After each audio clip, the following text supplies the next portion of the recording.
In this guide, I'll show you how to share your screen on PS5 so you can live stream and your friends can join and watch. So, the first thing you want to do is press the share button on your controller, and then you want to scroll on over and you should see the option to share your screen. So, when you select this, you're able to give your party a name as well as party type, open meaning anyone can join, like your friends, or you can make it a closed party where only invited players can join.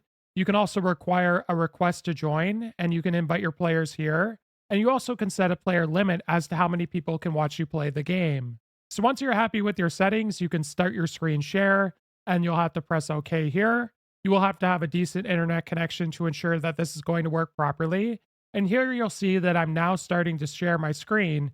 And anyone who joins this party, if I invite them or they just join it because it's open, will be able to watch me play. And if you ever want to stop, all you have to do is press the share button on your controller again, and you just want to come to this same section and you can stop the screen share.